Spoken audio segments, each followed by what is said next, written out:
Welcome, everybody. Thank you for taking the time out of your busy days to be with us. My name is Jamie McLeod. I am the Assistant Technical Director for North Carolina Youth Soccer Association. Very excited about our guest today. Um, had the pleasure to listen to Vince speak on many occasions, so very excited that he's here. Dr. Vincent Minjares of the Aspen Institute will be joining us today. Vince and I served together on the Goals Council, which is where I was lucky enough to meet him. And then we've also had the opportunity to attend I've had the opportunity to attend several of his talks.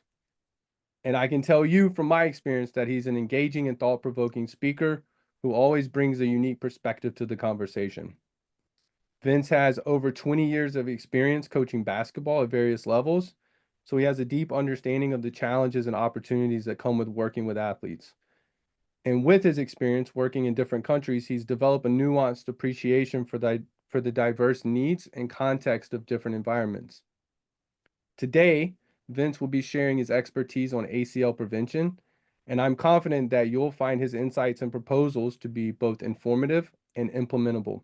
One of the things that I appreciate about Vince's approach is that he doesn't just present a one-size-fits-all solution. Instead, offers practical and flexible strategies that can be tailored to fit your specific needs and context. So whether you're a coach, an athlete, parent, or simply someone who's interested in learning more about ACL prevention, I think you'll find today's conversation to be both engaging and informative. With that, I'd like to welcome Dr. Vincent Minjares to the conversation. Vince, please take it away. Thanks, Jamie. Really appreciate the opportunity here to speak as part of this conversation with North Carolina Youth Soccer. Jamie and I think connected immediately in Chicago earlier this year, and it's been a nice ongoing conversation about how to really sort of support an issue that I think has been top of mind for a lot of folks, certainly in youth sports, but definitely in soccer and definitely girls soccer. So for those of you who are living and breathing, youth soccer every day, which I know this group is, I really hope you take away a few things, including a few action items that you can take home with you. I will say a few things before we get going. One is let's make this conversational. So whether that's asking a question in the chat or sharing a reflection or a story that this makes you think about, like jump in that chat, like throw it in there. I've also kind of given Jamie some marching orders to chime in as well as we go, because even though I do have some slides and I will go through those slides and share some content, I really don't want this to be sort of a just Vince talking the whole time. I want to hear from you, and I have a few questions probably for you as well as we go through. But that being said, I'm going to share my screen here and kind of just jump right into it because I know that's what folks are here for. And really, this conversation today is, yes, it's been framed as ACL injury prevention, but this is really about the ACL injury crisis. And when I say crisis, I mean crisis, because the injury is not going away. The injury has been here for some time. The solutions have been here for some time, and you'll see what I mean in a second. But they are growing, and we really need to figure out what we're going to do about it. And I've got a lot of ideas that we've been developing, mainly through the work we're doing with the National ACL Injury Coalition. So that's what I'm here representing, the Aspen Institute. Sport and Society program, and I'm a program manager with that team. Partnered recently with the Hospital for Special Surgery to develop this coalition, which includes US Youth Soccer, among other sport, education, and health bodies. And our message is actually pretty simple. I'm going to give it to you here in advance, like right now, which, this is the whole thing. The injuries are going up. Females in cutting landing sports are most at risk, including girls soccer being having the highest rates. Neuromuscular training is a proven solution with almost 3 decades now of support behind it. But we aren't doing this training, which is really just simple exercises done regularly. We haven't been doing it, and we need to start doing it with our athletes. And we'll talk through these things in detail as we go through here, but just to give you kind of this big picture, and if you wanted to screenshot something, this would be probably the high level thing to screenshot. But let's get into these numbers because I think the numbers start to paint a pretty important picture, right? So first, 26% increase in the last 15 years in the ACL incidence rate. This is high school injury data. We don't actually have great club injury data, certainly at a national level, but the high school Rio study, which is athletic trainer reported medical injuries, um, have shown a picture, which is the injuries grow. And if you look at that injury kind of over time, we see this like very clear upward slope with girls being injured at a slightly higher rate than boys, but boys growing too. And so I do want to sort of like state at the top, this is not just a girl's injury. This is a cutting and landing sport predominant injury, and with girls having higher rates than boys. But if you coach boys, this matters too. So I don't want anyone kind of coming into here thinking that this is just about girls. It's not. This is about boys and girls in cutting and landing sports, but we obviously need special attention to the girls. And on that note, I think what we've seen is the girls' rate is higher. So in terms of the growth rate, so whereas the total rate is 26%, it's a 32% increase for girls. And in particular, we've seen lacrosse grow over 80% in that time period. Again, 15-year time period, athletic trainer, medical injury reporting. So that's like a huge problem. And when you compare the statistics across sports, you kind of get a sense for where the lay of the land is and why we say sort of cutting and landing sports. Girls soccer does not have the highest rate or growth rate because it has the highest rate period in general and has always had the highest rate. So you can kind of see that the annual injury rate for girls soccer is the highest here, with girls basketball and football right behind it, and girls lacrosse obviously now catching up. But we've seen for some time that girls soccer has the highest rates of the injury, and you can see that the most the representation in these high injury rates are predominantly soccer, basketball, lacrosse, and football. We do have some interesting sort of feeling about flag football, because flag football is also predominantly played by women and girls, but we don't have good data on flag football. So it's a sport that, because it's so new, certainly in high school sports, we just don't have the data. But we are very concerned because it's fast growing, and it fits right in line with these other sports. In terms of, I think this conversation about starting to get into causes, and I see a question already a little bit around being multi-sport, and I'll kind of discuss a little bit as we go risk factors. But let me just sort of say a few things about the impact of the injury, because I think it's worth stating as we get into trying to understand cause. First, when you suffer an ACL, as most know, surgery is very often required, right? 3 and 4 require surgery. That number is slightly higher for certain sports, including girls and soccer. It's on average a 9 to 12 month recovery, but I have just seen a study that suggests that the return to play period is actually 17 months. So this 9 to 12 month recovery period might actually simply reflect the time it takes to get back to sort of feeling like yourself again in terms of movement, but not full return to play. And I think that's an important distinction. So we are seeing that it's actually like almost 2 years recovery. But again, could differ, depends on the quality of your PT, depends on how quickly you get into surgery. There's some piece there.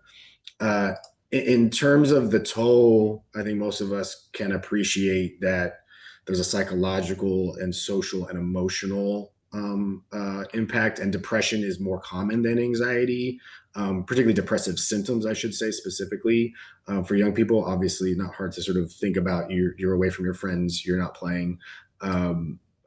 There's a financial toll that's often not sort of thought about. The cost of both surgery and PT is very expensive. And we do see a financial burden being placed on families, particularly if your insurance doesn't fully cover all of PT. We've seen some instances of PT being really just a sort of small set of a smaller, shorter period to regain sort of like a base level of movement. That's not the same thing as returning to competitive performance ready.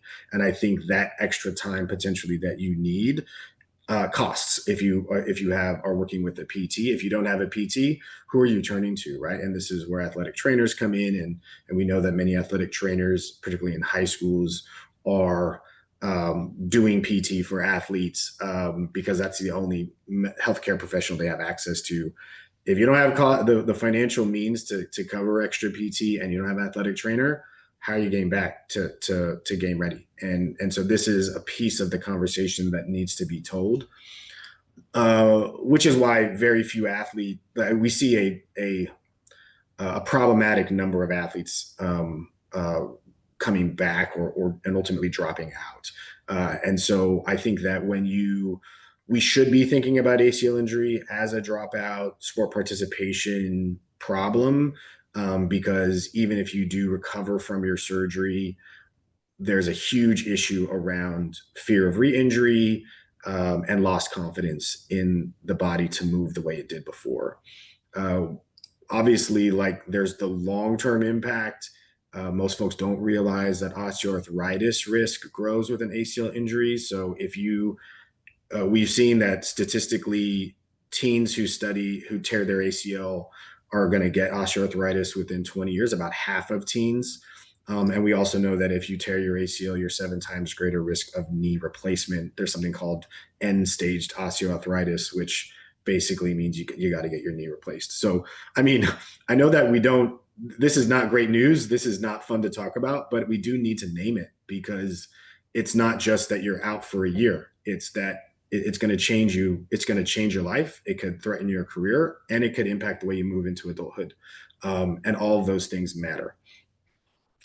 In terms of, thinking about soccer specifically, there is one good study on Europeans, and I would be curious kind of what the experience of this group is. But this study found that about 3 in 5 who tear their ACL are dropping out within 2 years of the injury. So again, curious what folks in the group think about that. Does that match onto your experience? If you tore your ACL, did you come back? Yeah, would love to hear some comments in the chat if you have some observations. As we think about the mechanism, and I think the question being posed by JP here around does being a multi-sport athlete make you more likely to be injured? Let's kind of get into a few of these things. One is let's first understand the nature of risk. We know that the non-contact ACL injuries are the ones we're most concerned about, and these are disproportionately affecting female athletes, in part because most football ACL injuries in tackle football are contact. That doesn't mean the non-contact ones don't happen, but they certainly do. But these non-contact ACL injuries are the ones we're most concerned about. And I'm going to share with you an image of an athlete tearing their ACL. So just fair warning, some people don't love seeing this. It can be disturbing to watch. But this is going to be an image, a video of an athlete really basically landing awkwardly on their left leg. It's going to be a girl in a black jersey with kind of ginger hair coming in from the left of the screen.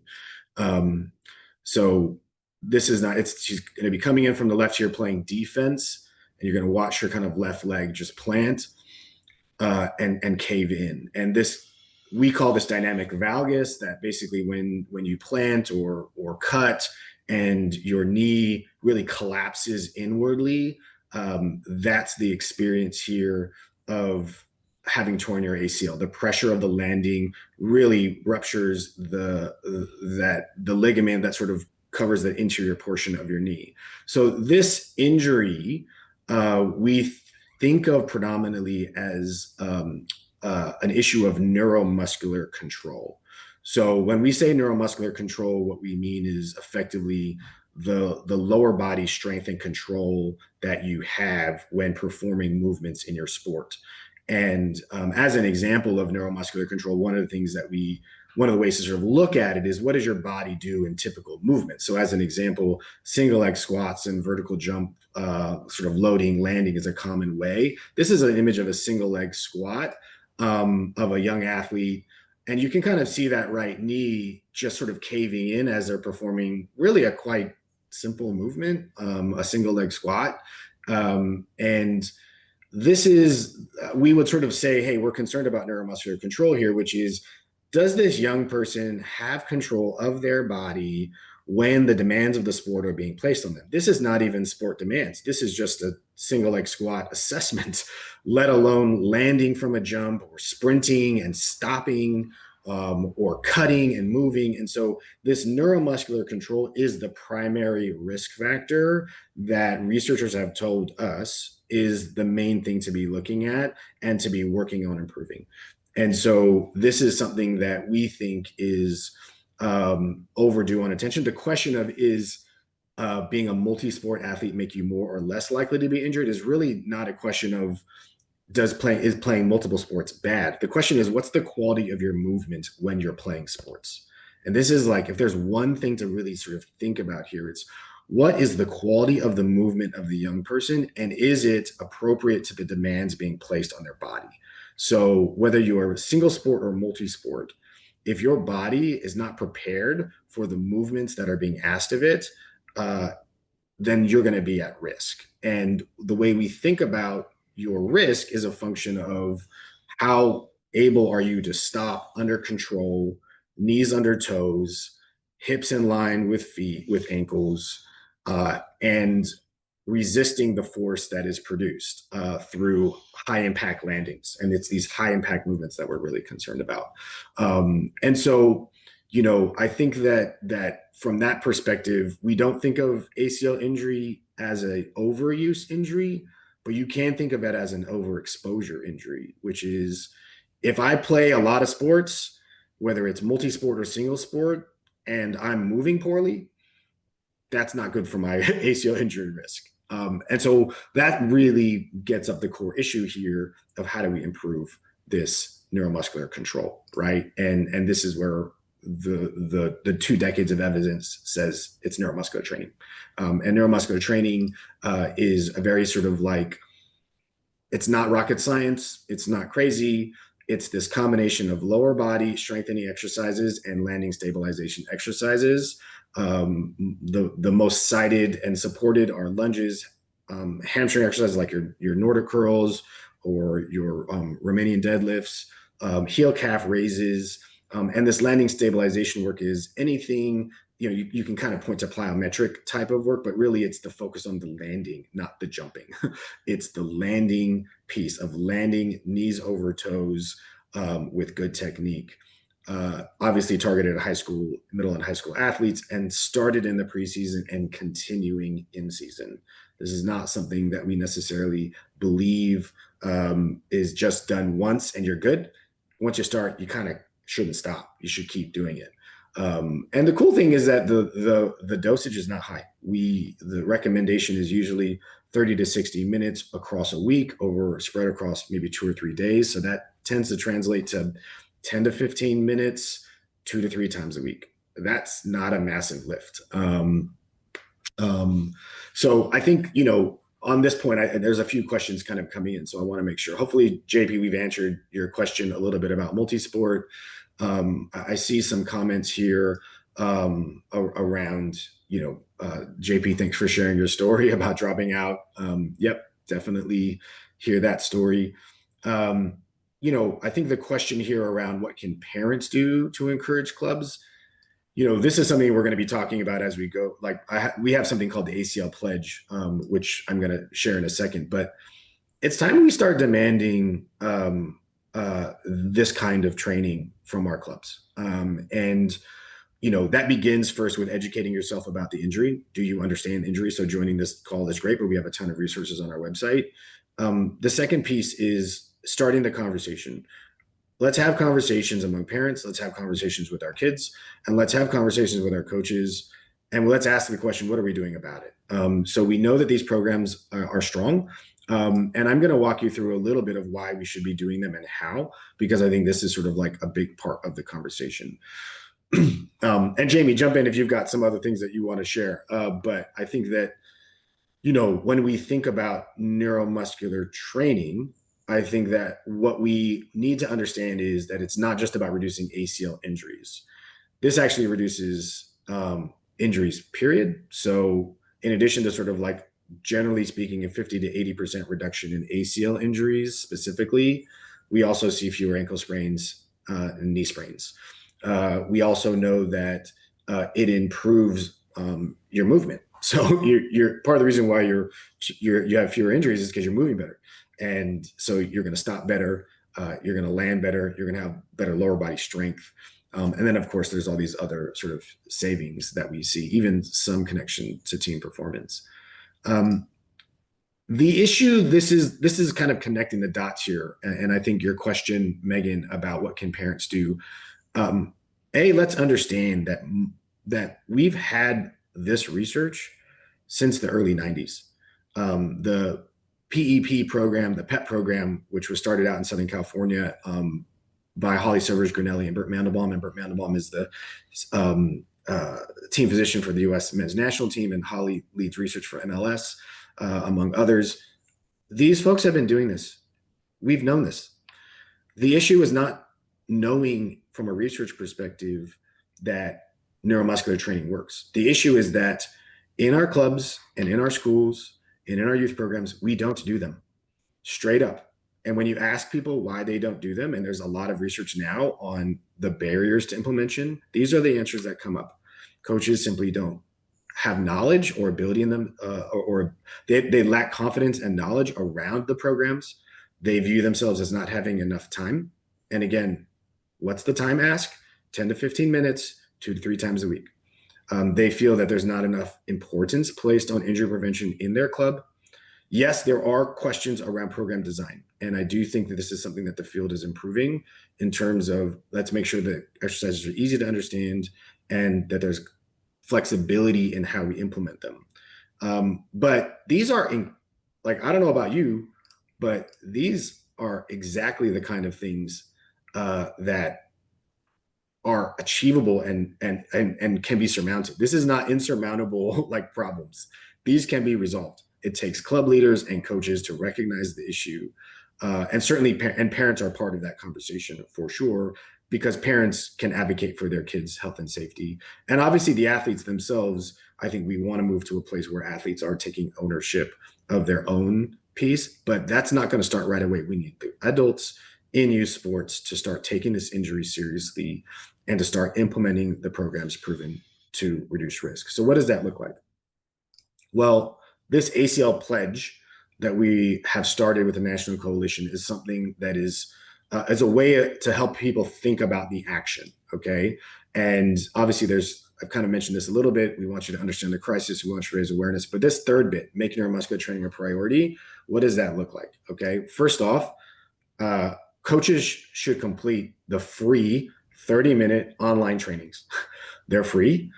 USYS University has a course on how to lead an effective warm-up in soccer, and I recommend coaches take it. NFHS Learning Center also has one, and it'll walk you through a little bit more detail the biomechanics that's happening. We also think workshops are a good idea. If you are a club leader or club director, you can work with your club to host a workshop where you walk through a neuromuscular training program and get people to see it live and in place. I think more importantly is I think our coaches need to understand that there are lots of different ways to implement this neuromuscular training. So yes, you can do warm-ups, and this is for the folks who don't know, Netball Smart is a style of well, netball is a sport internationally that's a bit like a basketball without dribbling. But this national governing body in New Zealand created 2 kinds of warm-ups, a short warm-up for matches and a longer warm-up for practice. There's something called the Whalen method. And for those who have done the 11 plus, the Whalen method is effectively doing a dynamic warm-up before practice and doing the strength portion of the 11 plus after practice. And I think this is the kind of thing that helps address the time problem for folks who are like, I can't, even though I know it's only twice a week, committing my entire warm-up to doing this beforehand feels still problematic. But you can split it up, and that would be a way to do it. There's also the idea of making it homework. or making it part of a workout program or a recovery session. And I think this is where in my opinion, the real opportunity lies. So there's something called Rip Reps, which is an app-based neuromuscular training program that are self-paced 8-minute workouts. They want you to do 4 times a week, but coaches and club leaders can actually track completion because the club signs up for the program. So that's an interesting option as well. And then obviously there's S&C, and I know folks who might be familiar with Remain in the Game, which is a program based out of the University of North Carolina, Chapel Hill, where coaches can develop routines based on what's prescribed in the app. These are all free, by the way. So the Rip Reps app is free. The Remain in the Game app is free. The Netball Smart Warmup is free. The FIFA 11 Plus is free, and these are all on our website right now. You can find them. The last bit I will say, and then I will open up for questions and kind of have a conversation, is we also have developed a field guide, again, aimed primarily at club leaders, for how to introduce neuromuscular training into your club. A coach can absolutely take a lot from this. An athletic trainer could, an S&C coach could. Anyone who's in a leadership role in a club could benefit from reading this field guide, which really walks through a broad process. It doesn't tell you which program to select. You have to pick the one that's right for you. But that's the beauty of it. Find the program that's right for you, and just get started. And I think we're sort of at this place now where we need to do it. We need to do it. So I'm just one step ahead of you, Keaton. Sorry if I'm saying your name wrong. So, well, here's what you can do. First off, take this ACL pledge, which is really just signing your name to this movement and sharing your information with us so we can kind of keep you updated, but also telling us why this matters to you and what you're up to. You can take the pledge at this link. You can also visit our website at this link. You can also just use the QR code on the screen now, and that will take you directly to the pledge, but you'll find the resources page on the left, which includes all of the links to resources and programs. There's also, follow us online, Aspen Institute Sport and Society. We're on LinkedIn, Instagram, Twitter. Just search Aspen Institute Sport and Society, it will come up. So I know that's a lot there, and it's a mouthful, and we've got some good questions in the chat. But I'll stop there and kind of reopen it up. Jamie, others, how does this sit with you? What does it make you think? What other questions do you have?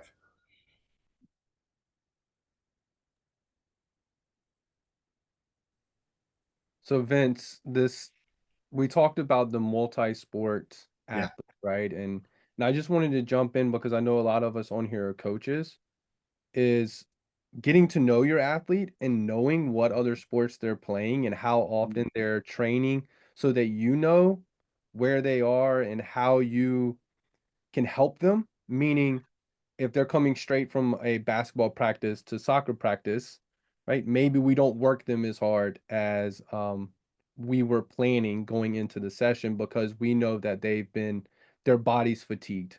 And so, Yeah. Vince, with that being said, you talked about this idea of neuromuscular strengthening by playing other sports or practicing every day and playing 3 games on a weekend. Yeah. Is that fatigue in your legs and in your muscles? Could that be a risk factor for somebody tearing their ACL?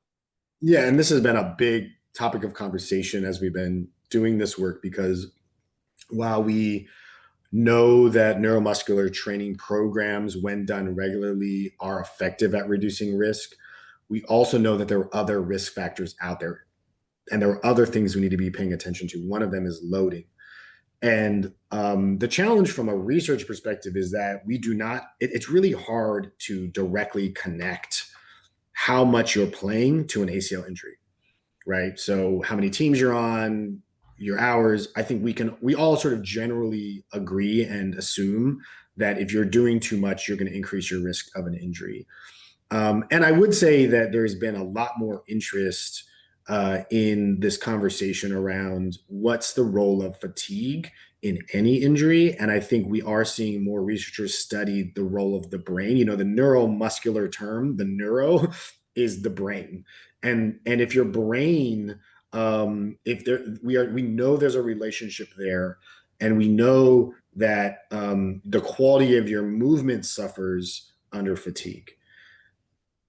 Just because researchers haven't connected it to specific ACL injury rates doesn't mean that we don't have two eyes and ears and our own heads to sort of see, like, if you are doing too much, it's not good for you. Now, one of the things that I think in this question specifically is, what is the opportunity cost of another practice, another game, particularly knowing that time spent on hamstring strengthening, time spent on landing mechanics, time spent on glute strengthening, time spent building strength in the lower body will go way farther in injury prevention and quality of movement, which is not just injury, that's quality of your play, than that one extra session. And so I would encourage coaches to be thinking, okay, when can I identify moments in our schedule or moments in their schedules where there's opportunities to replace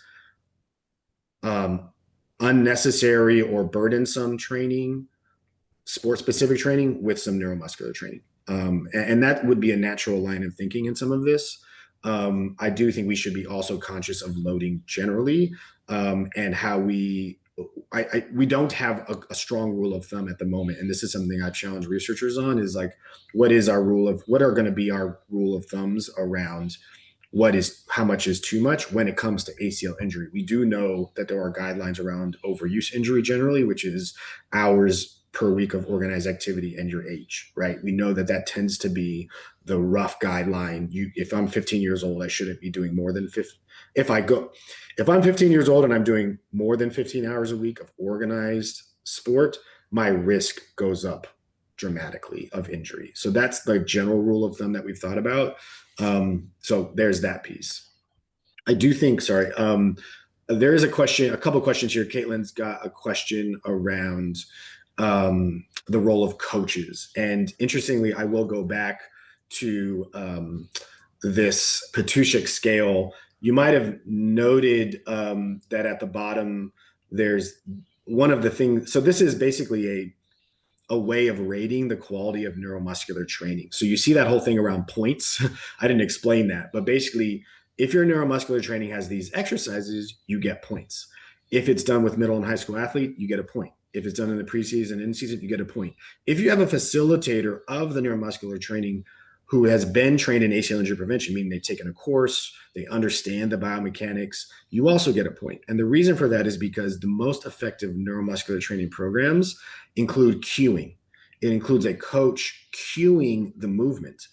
And in particular, usually it's commentary around alignment of knees to toes. So when kids land, they land with their knee directly over. They land in alignment, and that's part of making sure that when you do this, you're doing it with sound technique. So that's an important part of it. So Caitlin, yes, the answer is we don't want to just give them a thing to do and have them go do it. We actually need to guide them through the process, and maybe they get to a place where they are doing it technically sound every time. They understand why this is important. And now we can leave them be, or we can assign a captain to really hold them accountable. But when we start this, we're not just giving them something to do and then walking away. Like, we got to be actively managing it and making sure the technique is right. So, Vic, if you don't mind, when I first started coaching, because I believe it was Megan shared something in the chat about having 3 players on their team tear an ACL in 2 months. And when I first started coaching girls soccer at the high school level, that was an experience that I had. And so to Mm, your point is like I had to become intentional in how I approached it, right? I yeah. had to take time away from training, meaning soccer specific training, and implement ACL prevention training. And Mhm. with that, 4 years of not having an ACL tear after that. But it took Wow. being intentional as a coach, being okay with taking time away from soccer specific training to ensure that the health of the player, the health of the athlete, the health of the child was first and foremost. So, Yeah. Caitlin, that's a great point because that is something that I see a lot of when I'm going around is coaches aren't observing the warm up. Coaches aren't making sure that the warm-ups are being done properly. And so it is something that like we're going through the motions, but we're not going to get the results that we're looking for because of that. Yeah. Megan, your question about the exercises, the field guide does not list the exercises themselves because the exercises differ by program. So it lists some recommended programs. The best place to go for the programs themselves is, and we link to a few of them, obviously, in the field guide. But this link I've just shared to the chat is where we list many of the neuromuscular training programs. And obviously, like you can, the 11 plus is a program you could do today.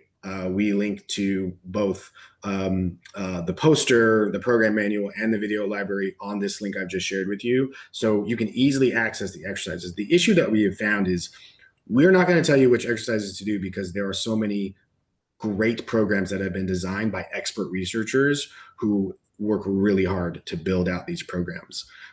The responsibility is on the coach and the club to figure out which programs you want to do and how you want to set it up with your athletes. So are you doing it before practice? Are you doing it after practice? Are you assigning it as homework?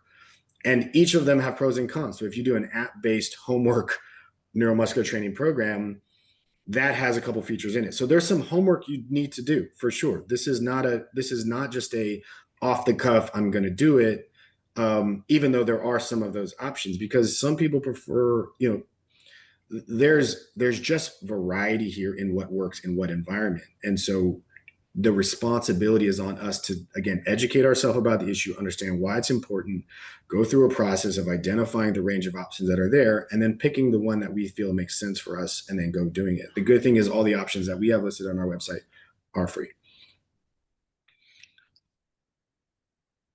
I also see that, JP, you've asked a question around reaching players around bad habits. This feels like a question kind of more connected to what you talked about last week, Jamie, in terms of like just connecting with one of the things that I think about ACL injuries is I think it's easy to think about ACL injury, and I'll stop the share here. But I think it's easy to think about ACL injury as another thing that we now have to worry about. And I don't want people to do that. I want people to think about neuromuscular training as a natural, logical extension of a commitment to athlete health. So the example I will give you, I mentioned netball briefly earlier, and netball is an interesting sport. It's a cutting and landing sport. It's played primarily internationally. But take a look at this Netball Smart program, because this Netball Smart program is a integrated athlete health approach to athlete health that includes pre-practice and pre-competition warm-up, i.e. neuromuscular training, and a movement skills program integrated with a whole bunch of other things that we know are just good for athlete health: nutrition, hydration, sports psychology, sleep, tournament management. We should be thinking about neuromuscular training, which is the main solution to ACL injury, as part of a athlete health philosophy. We have a philosophy and a commitment in our club or in our team to not just looking after athlete health, but training our athletes in how to look after themselves. And when you start sort of thinking about neuromuscular training as simply part of helping athletes develop the movement, the habits for looking after my movement, I almost call them like movement vitamins, then we're setting them up for success. And I will tell you, I just had a conversation last week with a Division III. There's a Division III student athlete that I was just talking. She plays soccer, and I was like, does your team do neuromuscular training? She's like, no, like we don't have an athletic trainer, we don't have a strength and conditioning coach, and our coaches don't, they don't really do this. She's like, it's our responsibility, and as players. And so that's the thing that I'm thinking about putting my coach hat on, because if I believe in developing players, wanting them to play in college, wanting them to have successful careers after they leave us, then I want to be thinking about how to ready them for success when they get there and they don't have all of the resources in the world. Even we are even finding that even if you go to a Division I college, in fact, I just looked at a study the other day that 85% of Division I female college soccer players are would do neuromuscular training if they thought it would reduce injury, but only 15% had done them. So even Division I athletes are not doing them the way you'd think they would because they have all the resources in the world relative to most clubs. So we should actually be thinking about this as part of a broader process for preparing our athletes, certainly for college or for looking after their bodies, even into adulthood, because we also know that you're still at risk of this injury if you're playing social soccer or you're playing intramural sports and you stop playing, in college. So we should really be thinking about this as a key part of the development journey of athletes.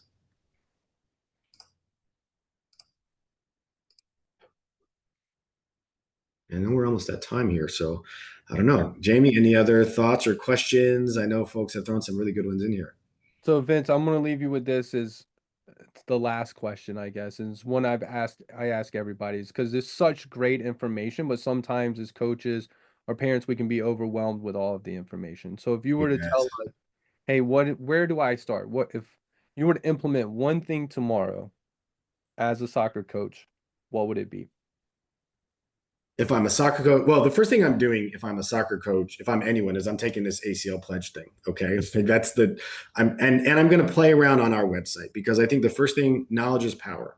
So, spend some time, go through our website, read our information on the crisis, read our information on the solutions, check out some of the studies, have a look at the resources, explore some of the programs, spend an hour one day this week looking at some of this stuff. And once you've got a sense for it, um, I would have a conversation with players. I would have a conversation with players and I would say, hey, let's talk about ACL injury. It's a thing that's out there. It's scary. Here's what I am learning. What do you all think? Do you want us to dedicate some time to this? Do you want us to implement a program? What kind of program would you want it to be? Would you want it to be homework? Would you, like to build it with your players? And that will tell you the answers. That will tell you what kind of program you want. That will tell you what kind of structure to have, assuming you have this kind of relationship with your players, which I would encourage most coaches to do. But I think this is something that it's for them, both in the short term and the long term. So let's do it with them. And let's build out a protocol for our team and our club that really works. It's never too late to start. It's never too late to start. Even if they recommend starting in the preseason and your preseason's done, start because we want players to do this. So that would be what I would do. After I've done the pledge and studied the website, I would have a conversation with my athletes. Awesome. Vince, thank you so much for taking the time to speak with us all today. And my pledge to all of you is that us at NCYSA, we're going to do our part and we're going to continue this conversation with Vince and we're going to continue to gather resources and make those available to you. So thank you for taking time out of your day. We greatly appreciate it, Vince. Thank you Thank for being you. here today. Very informative. Hope to see you all next week for our talk on mindfulness. And if anyone ever has any thoughts or questions, don't feel free to reach out. I'm sure we'll share the contact information in the post notes. Absolutely.